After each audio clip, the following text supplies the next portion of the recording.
Good afternoon. It's 2:15 on Tuesday, January 21st, 2025. This is the House Appropriations Committee.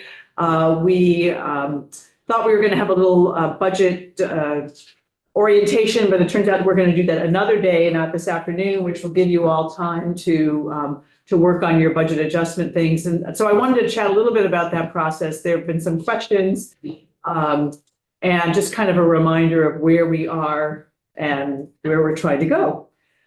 So the committees of jurisdiction have been asked to have a letter in to us by the end of day on Thursday. I already have one request because they're having trouble getting their agencies in. So I might get one on Friday morning, but the rest should hopefully be in. And I think they're pretty aware of that. And I'll be chatting with the chairs tomorrow. So we'll have more to come on that.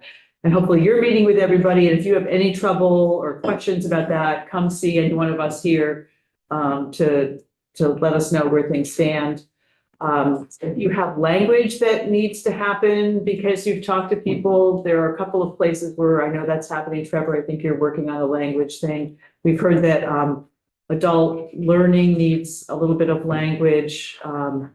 And I think somebody's going to give that to us, but they should probably try to get that to us by the end of the week if it's possible. We're not asking for lots of things in this case, so we ought to be able to get these things pretty quickly.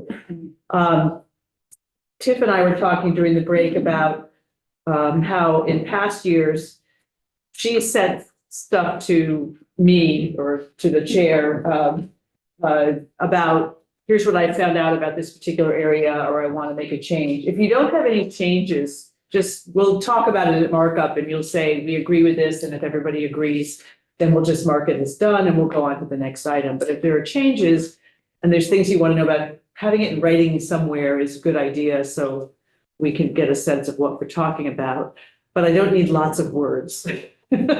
So if there's bullet points, if there's, they wanted 10 million, we really need 12, I'm making this up, but and an explanation, not unlike what Adam has done. And yes.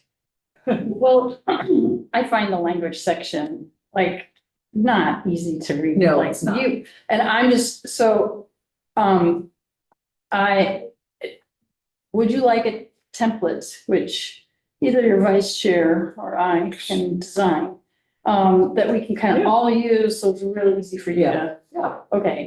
So if you want to do that, since you volunteered, and I'm sure Jim will have an opinion because he never has an opinion. Just because I realized when I would send you stuff, Diane it was like the emperor in Amadeus, too many notes, right? It's like, just give me the bottom line. So, and then if we have questions, we can come back and ask you. But so some things will stay the same, and you can stay silent on those. But if there are changes, let me know. Tom, you look like a good question. Yeah, just again, following up with Representative Maricki's question on protocol, just in terms of how things get done here versus the perception of how things get done here when you're working on the outside.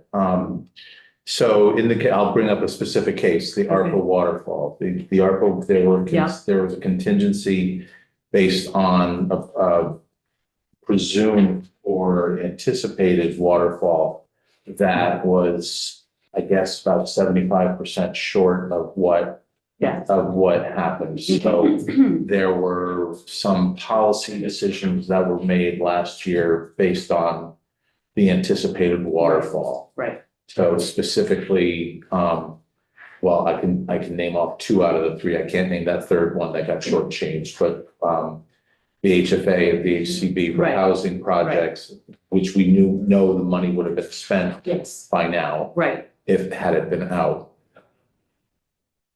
What happens when do we have a conversation about should we fulfill I guess it's not right to call it a promise, but the next of the hope funding. Perhaps earlier if we didn't know that. Right. If we didn't think that there was going to be a waterfall. So we shifted an argument to the contingencies, which we happen to do all the time. This just happened to be with ARPA money. Right. So when do we go through and say, well, this is the administration's proposal. each of these particular agencies think that this is a fine idea. Right. But there's $89 million that the administration is suggesting go to one place, or there's $26 million in other, there's stuff out there that Yes. we haven't heard or expressed an opinion. We've just heard from That's this right. presentation. So what's the Okay. next steps? Yep, so good questions, and I will seek help as I answer this. First, I want to just talk about ARPA because I want to just remind us how we got there. So when we got all the money from the federal government, the ARPA funds, American Rescue Plan Act funds, as it related to the pandemic, the General Assemblies at the time, starting in 2021, we agreed on sort of a big picture, 250 million for climate related, 250 million to workforce and community, 250 million to housing, whatever we did, we had those. And then we appropriated money more specifically to, clean water projects, to housing projects and all of those things. All of the ARPA projects that are on the big spreadsheet that Douglas Farnham has shown us were all agreed upon with the General Assembly said, yes, we need to do those projects. So everything in ARPA was basically had the okay of the General Assembly to go ahead and do. Last year, so we knew that there was this big deadline of December 31st of 2024, where all the money had to be obligated. So we appropriated, we said where it should go. The administration had to obligate the money, which means it needs to be under contract or there's a purchase and sale or whatever. So we didn't want to leave any money on the table. We didn't leave any money on the table. That was the good news. But last March, when we were trying to figure this all out, because we were going to be out of session right in May, and we wanted to be sure we had as much as possible. At that time, we thought there'd be $100 million that we would be clawing back and reallocating. So that's where that contingent list came from. The highest priority was mitigation, hazard mitigation, because we've had these floods. So we said we need to help with buyouts and things like that. The next little bit was related to administration, partly to the municipalities. So a lot of it was kind of FEMA match. And then there was 30 million to Vermont Housing and Conservation Board, and then there was 25 million to the Vermont Housing Finance Agency. Well, by November, it became clear that the money that we wanted to originally approve to get used for ARPA was actually starting to be used. So the uptake happened that we didn't know about in March. So there's about 26 million, I think, is what we ended up with. And that doesn't cover the full amount of the hazard mitigation. So all the rest, right, didn't get funded. There was another whole contingency that was related to general fund where we put $114 million in a whole bunch of different projects. There was enough general fund that all of that got funded. And there may have also been some housing in there. I haven't memorized that list, but I have it somewhere. So now we're left with this gap in housing where we had hoped we would have some money. So the House General and Housing Committee is taking testimony. I talked to Mark about that last night, and they will be making some recommendations to us about how much to put in for housing for now, because that isn't in there right now. And then how do we find it? How we find it is another conversation. But for right now, the process is the committees are going to get back to us with the things that are either there's a gap, this wasn't even in the budget adjustment, or we want to make changes to what is there. So that the committee letters will be the first thing. We'll also have the public hearing on Thursday, so we'll get more information about what people need.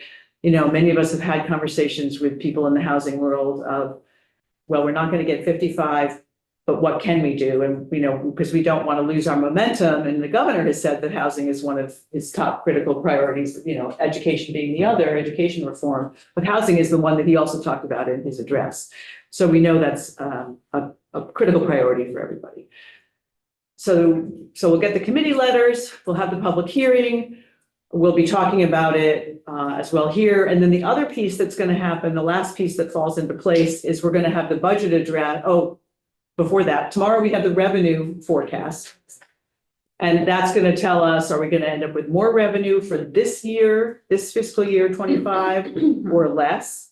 And that can inform, do we have some more money that we can do and spend on things like housing?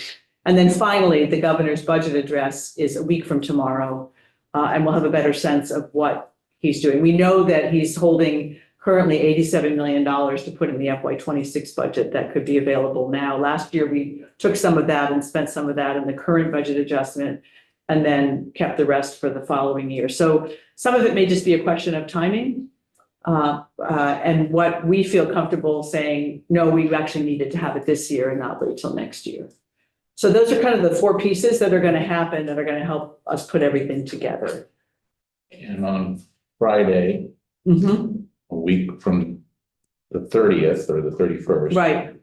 Is when we're expected to be done with Yes. our work, done-ish, right? Straw poll. Yeah. Straw poll.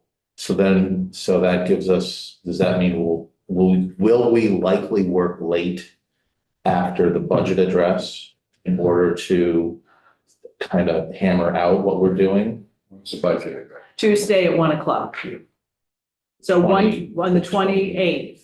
Yeah. So it's next Tuesday actually it's at 1 o'clock, right? Did I say 1 o'clock? Yes. So at 2 o'clock, we come back here and start having the conversation. We'll probably, Aaron and Maria, wouldn't we get, Adam in like immediately thereafter? Generally, yes. Yeah. Are they already booked, Aaron, or no? Okay, maybe we should book them. So it's gonna be a tight time frame. We're getting it. I mean, this whole thing is a turnaround. It's fast anyway. It's 3 weeks. We have to do the whole budget adjustment, so there isn't. And so then we straw poll Friday, we come in on Monday. And do we just check in and check out and vote on this, or do we continue to have the conversation before we have a final vote? Go ahead. We can. Unlikely, what we do on Friday is basically, we got bunches of different papers. We've added 100,000 here. We took off, we changed the language, because we're merging, some committees will actually give us suggested language for their area. You mentioned adult, Ed, for example. Joint fiscal office is working that weekend to put it all together. We will come back that Monday and actually each of us will read through it, proof it. We may have different recollections of what we meant to say, and we actually catch something. It's hard to believe. Joint fiscal may make a mistake, and it will be our job to help find it. It's not typical, but we'll have questions and we'll actually basically go through it. The discussion about putting money here and taking it there is largely done on Friday. Possibly starting on Thursday. And Maria's Yeah. job is to make sure that we don't overspend what's available. Right. And so, she's gonna be madly writing down, well, John wants 100,000 for this, and Mike wants 200,000 for that, and whatever. So we'll start to get a sense of what that's gonna be. So that kind of actually putting those numbers together is really gonna be more next week. We're still kind of in the information gathering this week. So after tomorrow, after the final e-board Mm-hmm. guesstimate. Yep. That's kind of the beginning of the end of the process, or it's beginning of the middle of the process. We know how big the sandbox is. Right. Right. And then we're going to hear from each of the individual advocacy groups and lobbyists and other interested parties who are going to make suggestions. Right. After that. Yep. Starting on Thursday, well, That's starting last They're week. starting. But yeah. Yeah. All right, no, thank you. I just Is that want to, helpful? well, yeah, I'm just trying not to be like Mr. Spontaneous here. You can do some of that too, but spontaneous with 10 million on Friday afternoon on the 31st, probably not a good idea. Yeah, no, that's. But And the other thing that's very helpful, we can't spend the same dollars twice. So we will have the governor's proposed budget for fiscal year 26 Right. next Tuesday. So we both have to play with the same revenue And whether you spend something now or whether you spend something 6 months from now for fiscal year 26. In some cases, it may not make any difference, but just can't spend it twice. So there could be some housing investments of one-time funds in next year's budget that they're going to propose. I'm just saying that as an example because I don't know what's in next year's budget. And we could say, you know what, we could use that now and put it now, but we can't do it twice. Right, and that's starting right today. That's the $87 million that the administration's reserved. Yes. With a proposal to push it forward. And then again, we'll hear from the E-board Right. that could change. Right. You know, so even if we believe that this was absolutely perfect as is, Right. there's still still that. opportunity. So the E-board, if, let's just say, they think we're gonna have 10 million more in revenue for this year, Mhm. then we have more money to spend. There was a year when the revenue forecast, I talked to Mitzi about this, right, the year before, I think, was $150 million downgrade. So suddenly, right, then some of you were here then, the budget adjustment took on a completely different tone. So I don't think there'll be $150 million downgrade. But we don't know where the final number is gonna be. So some of it's a question of, do we spend it in this fiscal year or next? Can it wait? I'll give you an example. Last week, Adam called after I think David talked about the nursing home question. And he said, we were gonna put an additional 6 million in the FY 26 budget, but clearly they need help now. So we want to put it in budget adjustment, and he gave me some language. So that's the sort of thing that can also happen. And I'm sorry, one more, just Okay. last question, and Yeah. then, so in my categories, I have, right, as of now, I have one suggestion for language change that came from Emily. Do I ask her to write it, or do I say that we need to write it and have somebody to write it? I'm gonna turn to Maria on Yeah, that. so it depends on how involved it is. Sometimes we get the legislative council, you know, whoever is assigned to that subject area to draft it, and then we plug it into the budget. Sure. If it's some short thing, like you want to create positions or something like that, then we can do it. Yeah, it's, I'm not gonna say it's simple, Okay, but it seems short. Straightforward. So why don't you check with Maria, and I will. she'll say, get pledge council, or I can do it. And that's good for everybody to know if there's some language changes. Or Grady. Or great. great, yeah, that's. Oh, great, yeah. right. So check with JFO first and say, is this something you can do, or do you want me to have ledge council write it? Perfect, thank you for indulging. Yeah, And you- absolutely. Go ahead, and then Lynn has a question. Oh, I'm sorry. Well, just, oftentimes the committee of jurisdiction will want their ledge counsel to draft it. And that's always true in human services. It may vary from committee. Right. Thank you. Yeah, one of the things that we did do last time, wasn't just last year, Right.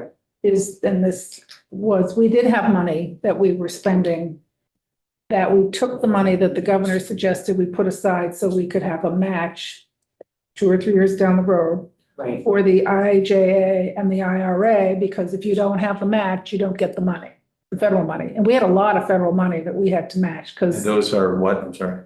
that was mostly infrastructure. It was There was some transportation money. transportation, other infrastructure money that was part of the Water. things that Pat Leahy gave us as he walked out the door. And we had big bucks coming into us, but we're still trying to work on the deadlines for the ARPA money. And then a year or two after that, we were going to have more money that we were going to have access to, which is still there, from what I understand.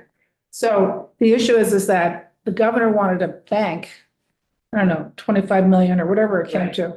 He wanted to put that aside and say, okay, we're going to hold this so we have the match. No matter what happens down the road, we're going to have that match so we can use that money, that federal money. And we ended up spending Some of it. some of it. Maybe. Yeah, a big chunk of it. And so we had now this, again, you heard them talk about they're putting money aside, whether it's to put in 26 or, so that's something that we have to think about, because when I first got here, we had, I don't know if it was the ERA money or just Oh, transportation. era, probably, yeah. Yeah, we had federal money and we didn't have the match. And so everybody was running around trying to figure out, how are we gonna get the match? We had to go and cut things to get the match so we could get the money that was already set aside. Right. So we have to be careful not to go and spend it all when you're looking at something you know you have to match down the road. Right. So. and- Error was terrible. It was, yeah, and I think we're at the tail end of those things at this point, so Yeah. we'll see about that. Yeah, I think you have to have those programs done by 27 or something. Right, Yeah, but so I think there wasn't anything in here that was. no, this stuff is pretty So I think straightforward. yeah, this is a more straightforward one in many ways. And when we talked to Doug Farnham, we had like 80% of A&R was not obligated, and if we didn't have that money out the door, and these are projects that require time and energy, Right. it was a lot of money that we were like, ooh, On the verge of, which is why we ended up saying 100 million last year, because BGS also has a whole bunch of projects related to maybe municipalities too, but also a lot of clean water stuff. And it just, And weatherization. and weatherization, just didn't look like it was gonna go. Weatherization is actually where we took some of the money back. Because it's just not gonna get spent in time, so. So that's where we are. Anything anybody else wants to ask or say, or No, Have you so looked at Brady's him? coming in when? when is Grady gonna come? He's not coming in today. To be determined. Before we get into the fiscal year 26 budget, have we set aside any time to talk about file, Well, organizing organizing your Files. files on OneDrive or wherever you put them? is that, right, so that was something Teresa had done Yeah. years ago, and I don't think we did that last time, I did don't we? think we did either. we tried. Right. Well, actually, we do have now, that was the other thing I was gonna print out, I couldn't remember what it was. How you and Emily put together the index. Yeah, the index. And yes. so I need to take a look at that and then I can share that with you all. How many people use OneDrive for their file? I tried, but it wasn't in Google Drive. Or my function. Oh.